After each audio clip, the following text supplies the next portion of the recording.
Hello dear student, स्वागत है आप सभी का शुभम क्लासेस के इस नए वीडियो में। मैं संजीव सर। स्टूडेंट, आज के इस वीडियो में हम बात करने वाले हैं हाइगेंस के द्वितीयक तरंगाओं के सिद्धांत के आधार पर प्रकाश के परावर्तन तथा अपवर्तन की व्याख्या। यानी हाइगेंस के द्वितीयक तरंगाओं के सिद्धांत के आधार पर परावर्तन तथा अपवर्तन की व्याख्या कैसे की जा सकती है, उसके बारे में आज की इस वीडियो में डिटेल में बात करने वाले हैं। और दोनों में से एक ना एक क्वेश्चन आपके बोर्ड एग्जाम में 100% पूछा जाएगा। ठीक है, तो आज का भी ये सेशन बहुत ज़्यादा इंपॉर्टेंट है। तो जब जितने भी बच्चे लाइव हैं, शुरू से लेकर लास्ट तक पूरा सेशन देखिएगा। और अगर कहीं पे कोई समस्या, कोई डाउट आता है तो आप कमेंट बॉक्स में उसको पूछ सकते हैं। ठीक है, ओके बच्चों, क्लियर है?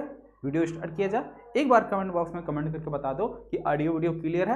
अगर क्लियर हो तो सारी चीजें स्टार्ट की जाए। ठीक है, चलिए देखिए, बात करें अगर हम हाइगेंस के द्वितीयक तरंगाओं के सिद्धांत के आधार पर परावर्तन की व्याख्या या अपवर्तन की व्याख्या, तो परावर्तन और अपवर्तन दोनों की ही व्याख्या करनी। हालांकि क्वेश्चन में पहले अपवर्तन दे दिया, तो चलिए पहले हम अपवर्तन वाला ही करा देते हैं, बाद में परावर्तन कराएंगे। ठीक है, तो इसको भी हम ले लेते हैं नोट पैड पे, ठीक है, जिससे जो है कोई दिक्कत ना हो, क्योंकि यहाँ पीडीएफ में जो है प्रूफ करवाते हैं तो गलती से भी अगर इरेज हो जाता है तो पूरा गायब, फिर वापस नहीं आता है। और यहाँ आज वापस आ भी जाएगा। ठीक है, तो हेडिंग डाल लो हाइगेंस के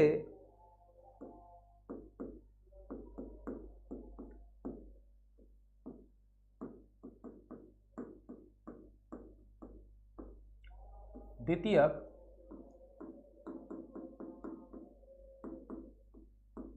तरंगिकाओं के आधार पर प्रकाश के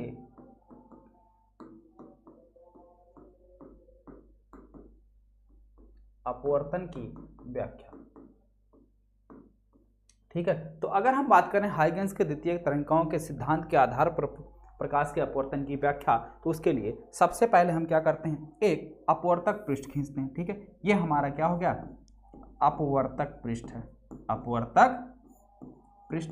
ठीक है, जिसके इधर मान लेते हैं कोई माध्यम है, इधर हमारा माध्यम 1 है और इधर माध्यम हमारा 2 है। ठीक है, दोनों तरफ माध्यम जो है वो हमारे क्या है, अलग अलग है।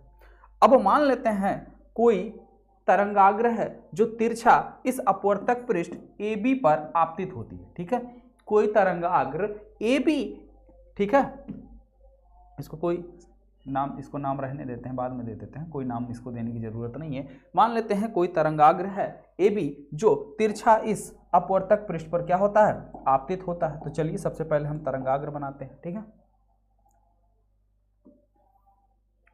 ये मान लेते हैं कोई तरंगाग्र है। ठीक है, AB,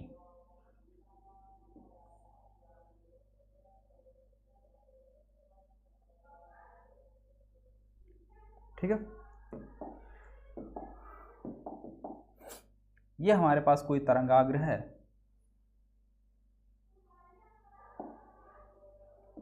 AB जो कि तिरछा इस अपवर्तक पृष्ठ पर क्या होता है, आपतित होता है।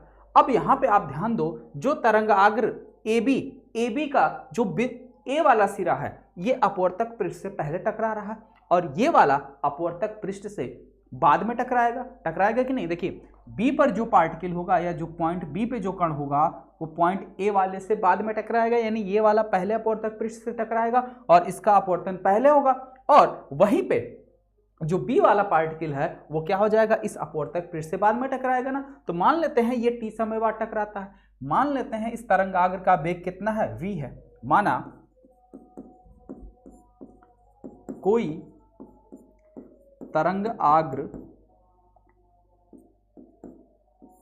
तरंगाग्र AB किसी अपवर्तक पृष्ठ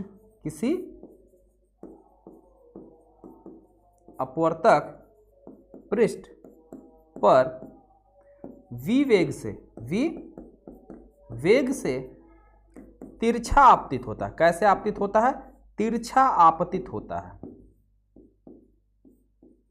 यानी कि तिरछा आकर पड़ता है, आपतित होता है। तो जब तिरछा आकर पड़ेगा तो जिस पे बिंदु A, ठीक है, तरंगाग्र के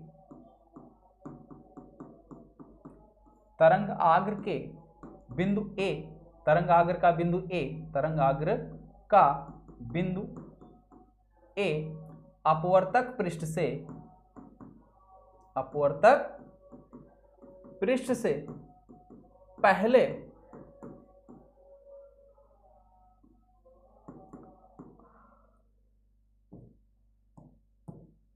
अपवर्तित होता है, पहले अपवर्तित होता है, जबकि बिंदु बी बिंदु टी समय बाद अपवर्तित होता है। ठीक है, तो टी समय में तरंग आग्र के द्वारा तय की गई दूरी कितनी हो जाएगी? दूरी बराबर क्या होता है? चाल गुणे समय। चाल कितना है? कितना? v वेग। समय कितना लग रहा है? t समय। ठीक है, तब तरंग आग्र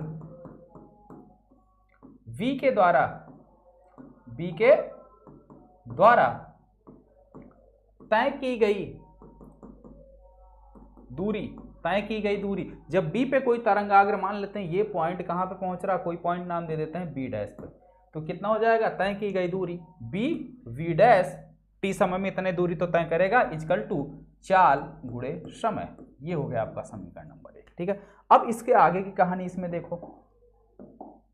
ठीक है, अब इसके आगे देखो, मान लेते हैं ये जो माध्यम है, अगर बाहर का माध्यम विरल है, अंदर का माध्यम सघन है, तो जो भी प्रकाश किरण आएगी वो अभिलंब की ओर झुक जाएगी। ठीक है, तो अब इस बिंदु पर, यानी कि बिंदु ए और बी डैश पर हम क्या खींचे? सबसे पहले तो एक नॉर्मल खींच लेते हैं, यानी कि एक अभिलंब खींच लेते हैं। ठीक है, हम इन बिंदुओं पर एक अभिलंब खींच लेते हैं। ये अभिलंब यहाँ, ये अभिलंब यहाँ। ठीक है, दो अभिलंब हो गए। अब ये जो जाना चाहिए इसको सीधे, अब ये सीधे ना जाके ये बल्कि क्या हो जाएगा? अभिलंब की ओर झुक जाएगा। अभिलंब की ओर क्या हो जाएगा? झुक जाएगा। इस तरीके से अभिलंब की ओर झुक जाएगा।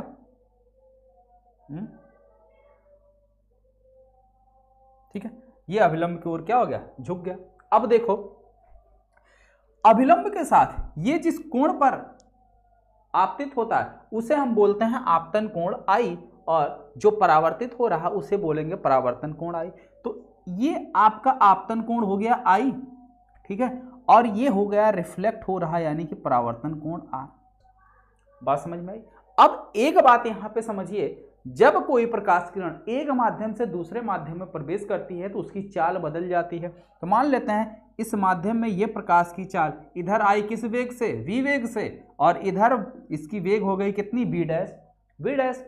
तो जब तक ये यहां पहुंचेगा, जब तक ये वाली प्रकाश किरण यहां पहुंचेगी t समय में, तब तक ये कुछ एक्स्ट्रा दूरी तय कर लेगा कि नहीं करेगा? बिल्कुल कर लेगा। ठीक है, तो ये एक्स्ट्रा दूरी कितनी तय करेगा? चाल गुणे समय। चाल कितना? v dash. समय कितना है? t। तो मान लेते हैं ये इतनी दूरी ट्रेवल कर लेता है, यानी कि यहां पे पहुंच जाता है a डैश पे। कहां पहुंच गया? a डैश पे। ठीक है, तो a डैश से इसको हम क्या करते हैं? मिला देते हैं।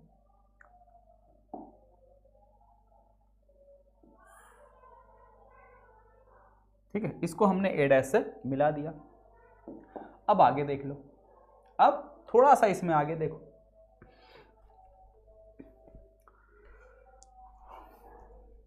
जब तय की गई दूरी इतना हो गया, तब तरंग आग्र का सिरा A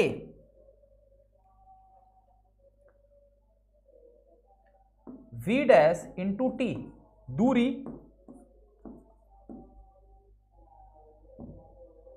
दूसरे माध्यम में तय कर चुका होगा, दूसरे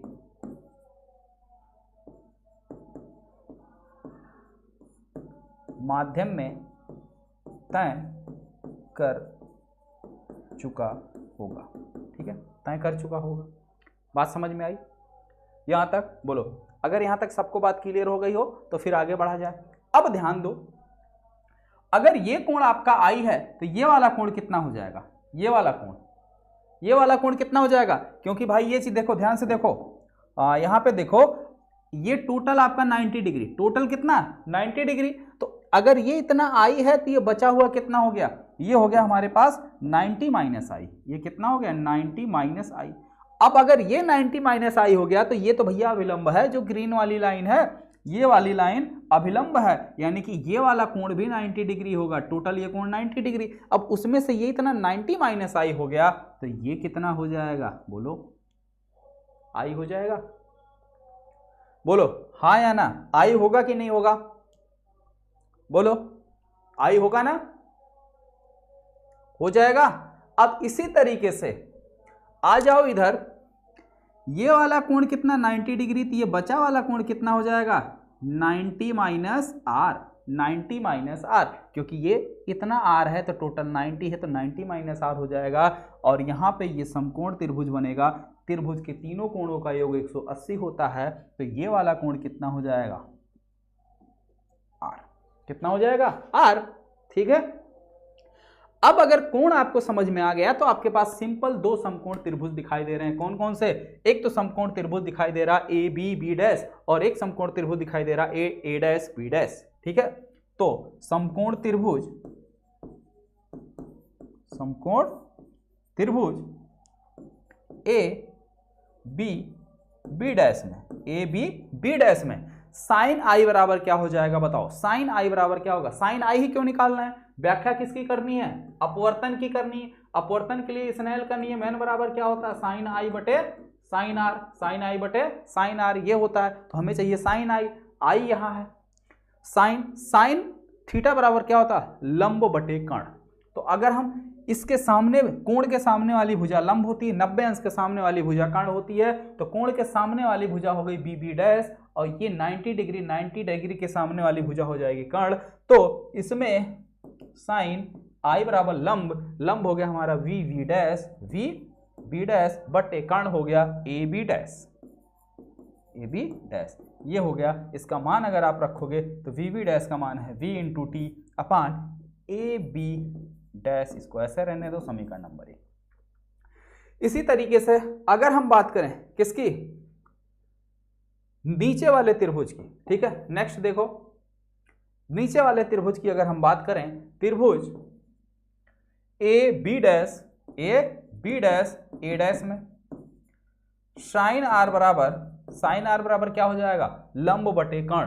तो कोण आर के सामने की भुजा लंब यानी ए डैश बटे कर्ण यानी ये 90 के सामने वाली भुजा यानी कि ए बी डैश इसकी भुजा हो गई V dash T upon A B dash. समीकरण नंबर 2 स्नेल के नियम से, यानी कि समीकरण नंबर 1 में 2 से भाग कर दो, समीकरण 1 में 2 से भाग करने पर,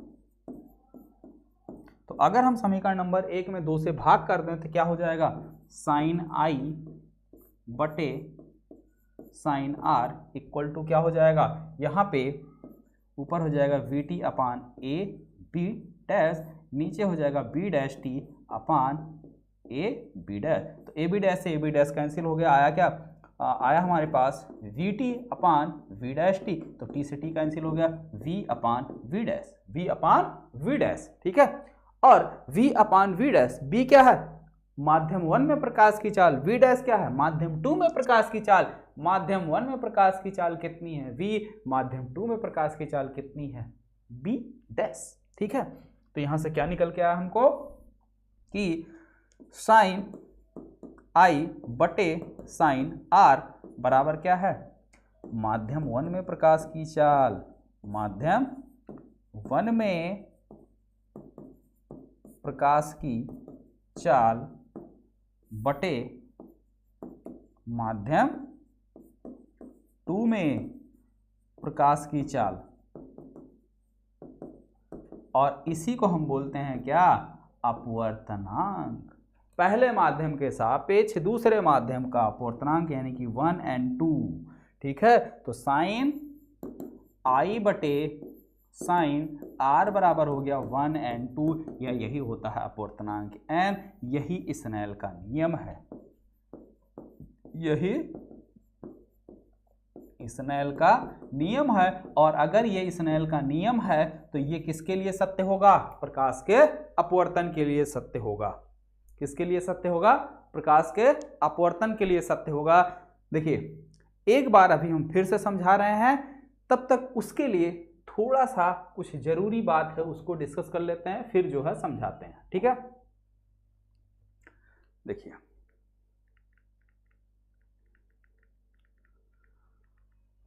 पढ़ाई में डाउट, यानी कि अगर आप पढ़ाई कर रहे हैं, आपके पढ़ाई से रिलेटेड कोई समस्या है, कोई डाउट, कोई परेशानी आती है, तो आप क्या करोगे, उसके लिए आपको करना क्या होगा कि देखिए डाउट नट का एक ऐप है, ठीक है, उस ऐप से जो भी आपका डाउट है, डाउट की क्या करो, फोटो खींचो।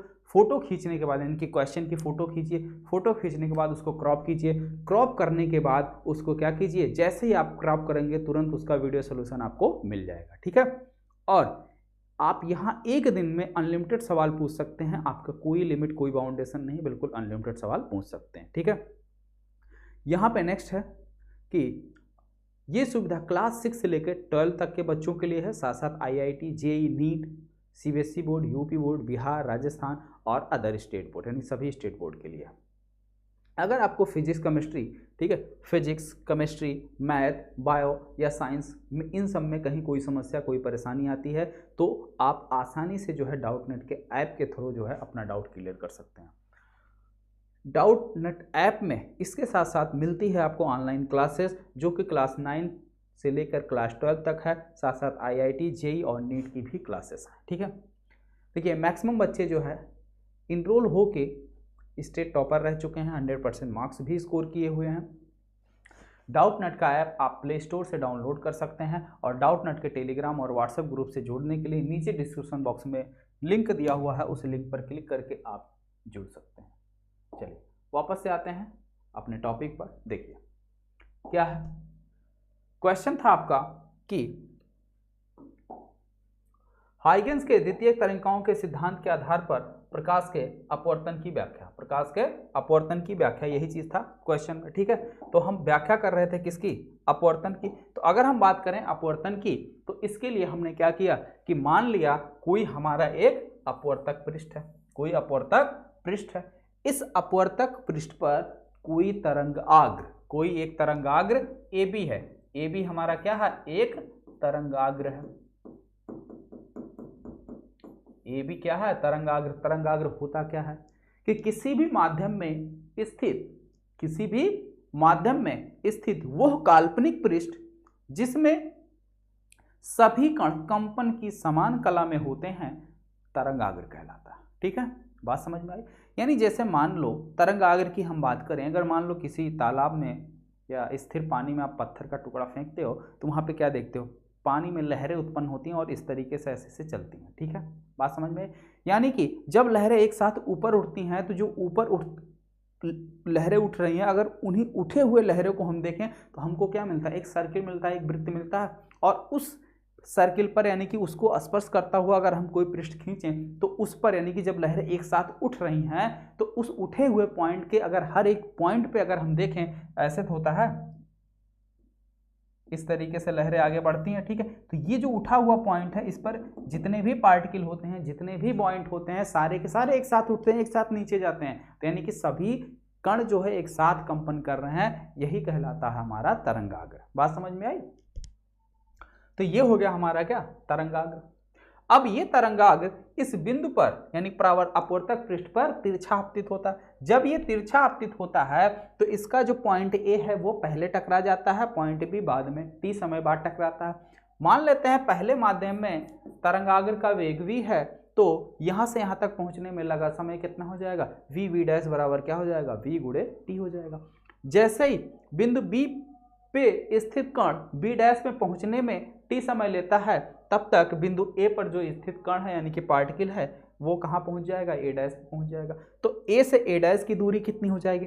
अब एक माध्यम से दूसरे माध्यम में कूद रहा प्रकाश, ठीक है, या ट्रेवल कर रहा है, तो इसमें होगा क्या कि चाल बदल जाएगी। तो मान लेते हैं इसमें चाल हो गई आपकी v डैश। ठीक है, तो ये दूरी कितनी हो जाएगी, v डैश गुणे t। तो ये दूरी हमने निकाल ली, ये दूरी निकाल ली, समीकरण नंबर 1 बना दिया, और यहीं के समीकरण नंबर 2 भी बना दिए होंगे।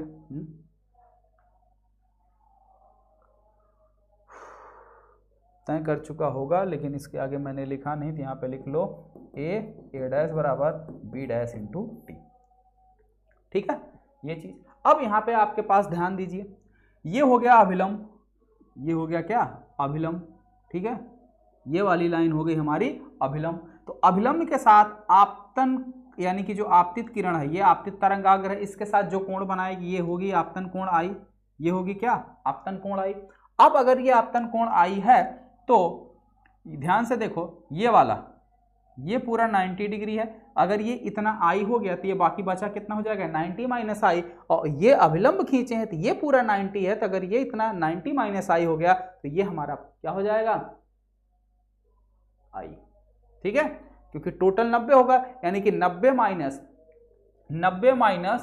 आई, ये नहीं पता कितना है, इसको लिख लो x बराबर कितना हो जाएगा 90, 90 से 90 कैंसिल हो गया, तो माइनस आई प्लस एक्स बराबर 0, माइनस आई को कर दो उधर तो x बराबर आ गया आई, ठीक है, तो यानी ये वाला कोण भी हमारा आई हो जाएगा। उसी प्रॉपर्टी से ये हो जाएगा आई आर।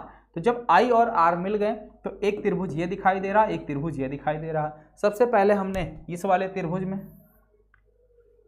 ठीक है, ये समकोण त्रिभुज है, तो इस समकोण त्रिभुज में साइन आई साइन थीटा बराबर क्या हो जाएगा, लंब बटे कर्ण। लंब हमारा कौन है, कोण के सामने की भुजा लंब, आई के सामने कौन सी भुजा है, वी वी डैश, तो वी वी डैश अपान कर्ण, कर्ण 90 अंश के सामने 90 अंश ये है, ये 90 अंश है, तो इसके सामने भुजा कौन सी है, A B dash, A B dash मान रख दिया गया, समीकरण नंबर 1। इसी तरीके से दूसरे वाले त्रिभुज की हमने बात करी, इस वाले त्रिभुज की A B dash A dash की, ठीक है, A B dash A dash की, तो इसमें भी साइन आर बराबर कोण आर के सामने भुजा जो है ये लंब हो जाएगी ए डैश, तो A dash upon A B dash, इसमें ए डैश की मान कितना निकाली थी, यहाँ पे देखो वी डैश टी। अब ये बन गया आपका समीकरण नंबर 1, समीकरण नंबर 2, समीकरण नंबर 1 में समीकरण नंबर 2 से भाग कर दिया गया तो कुछ चीजें कट गई, ये आपका आ गया वी बटे वी डैश। वी क्या है, पहले माध्यम में प्रकाश की चाल है, माध्यम 1 में प्रकाश की चाल यानी कि ये v है, और v डैश क्या है, माध्यम 2 में प्रकाश की चाल है, ठीक है, और यही होता है पहले माध्यम के सापेक्ष दूसरे माध्यम का अपवर्तनांक का भी यही फार्मूला होता है, ठीक है, क्लियर हो गया, बोलो हाँ या ना, इज दैट क्लियर, ठीक है। अब एक छोटा सा प्यारा सा होमवर्क देखो,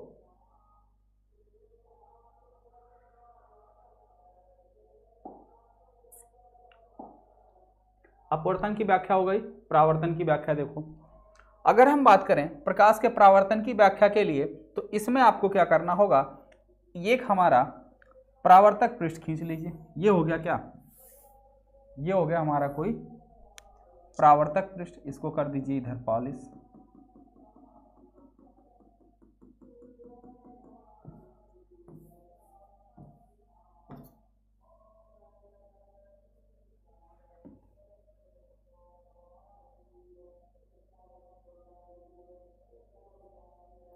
ये हो गया परावर्तक पृष्ठ। अब यहां पे भी कोई तरंगाग्र इस प्रकार से तिरछा क्या होता है, आपतित होता है, ये मान लेते हैं कोई तरंगाग्र तिरछा आपतित होता है, ठीक है, तो ये फी 90 डिग्री यहां पे लंब डाल दो। अब हम ये देख रहे हैं कि ये जो तरंगाग्र है इसका पॉइंट ये पहले परावर्तित होगा, तो ये पहले परावर्तित हो गया, पॉइंट बी जो आ रहा है ये बाद में परावर्तित हो गया, ये बाद में परावर्तित हो गया, यानी इस प्रकार से प्रकाश किरणें आई, इस प्रकार से क्या हो गई, परावर्तित हो गई। अब जिस बिंदु पर ये आपतित हो रही हैं वहां पे क्या खींच लो, नॉर्मल खींच लो, यानी कि अभिलंब खींच लो। यहाँ पे हमने क्या खींचा, नॉर्मल खींच लिया, यहाँ पे भी हमने अभिलंब खींच लिया, ठीक है।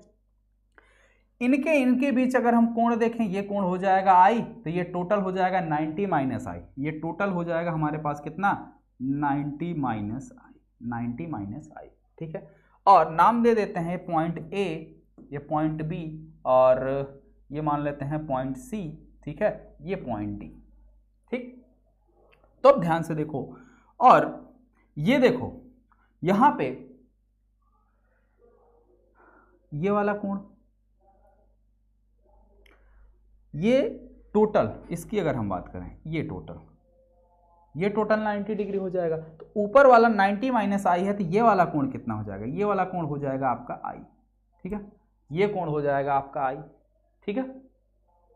इसी प्रकार से ये जो नीचे छोटा सा कोण दिख रहा है, जो कौन से कलर में है, जो रेड कलर में है, यानी ये वाला कोण, ये जो रेड कलर में है, ये कोण आपका हो जाएगा आर, ये कितना कोण हो जाएगा, ये आपका आर हो जाएगा, ठीक है, यानी कि परावर्तन कोण जिसे हम बोलते हैं आर। या वहां नहीं समझ में आ रहा तो परावर्तित प्रकाश किरण देख लो कहाँ है, ये रहा, ये परावर्तित प्रकाश किरण है, ये अभिलंब के साथ कोण बना रहा आर, ठीक है, ये इसके साथ कोण आर, तो ये हो जाएगा हमारा 90 माइनस आर, 90 माइनस आर, तो ये वाला कोण हो जाएगा आर, ठीक है, ये आई ये आर, ठीक है, इसको भूल जाओ, ठीक है, ये आई ये आर। तो दो त्रिभुज आपके सामने दिखाई दे रहे हैं, दो त्रिभुज, त्रिभुज कौन कौन सा, त्रिभुज ए बी सी व त्रिभुज ए डी सी, ठीक है, ये दो त्रिभुज दिखाई दे रहे हैं। अब ये दोनों त्रिभुज क्या होंगे, समरूप होंगे, इसमें समरूप की प्रॉपर्टी लगेगी, सीधे सीधे आंसर आ जाएगा।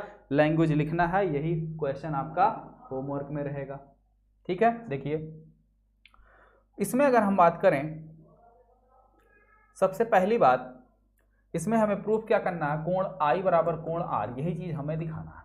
तो अगर इसमें हम देखें भुजा AC कॉमन है, AC जो है वो दोनों में कॉमन है, AC क्या है, कॉमन है। अब अगर हम बात करें इस कोण की, इसका कोण B बराबर है इसके कोण, किसके कोण, इसका कोण B जो है बराबर है, किसके बराबर है भाई, ये 90 डिग्री यहाँ पे हो जाएगा इस कोण D के, कोण D के, ये बराबर हो गया, ठीक है, बात समझ में आ गई। और फिर वही चीज यहां पे जो प्रकाश की चाल है, यहां पे जो प्रकाश की चाल है, कौन सी प्रकाश की चाल, वो V है। तो मान लेते हैं यहां से यहां तक टकराने में, यहां से यहां तक आने में कितना समय लग रहा है, यानी कि VC जो है वो कितना हो जाएगा, V इंटू टी। तो यहां से यहां पे जो स्थित पार्टिकल है वो भी तो इतनी दूरी ट्रेवल कर ले रहा है, तो AD बराबर भी कितना हो जाएगा, V गुणे टी, क्योंकि सेम माध्यम में ट्रेवल कर रहा है, यानी कि AD और BC बराबर हैं, तो AD बराबर BC बराबर VT, ठीक है। अब देखो किसी भी त्रिभुज की अगर दो भुजाएं एक कोण बराबर हो जाए तो त्रिभुज सर्वांग सम हो जाएगा, ये दोनों त्रिभुज क्या हो जाएंगे, सर्वांग सम हो गए। जब त्रिभुज सर्वांग सम हो गए तो ओवरलैप हो जाएंगे, और तब ऐसी कंडीशन में कोण R बराबर कोण I या कोण I बराबर कोण R, ठीक, यही परावर्तन का नियम हो जाएगा। क्वेश्चन बहुत इजी है, ठीक है। अगर नहीं आएगा तो जो भी आपका नोट्स मैंने आपको बनवाया है या जो भी वीडियो लेक्चर में मैंने इसको प्रूफ करवाया था एक बार देख लेना, नहीं आएगा फिर कमेंट बॉक्स में आप बता देना, मैं प्रूफ करा दूंगा, ठीक है। ओके, तो मिलते हैं फिर नेक्स्ट वीडियो में, आज के लिए सिर्फ इतना ही। ओके बच्चों, थैंक यू।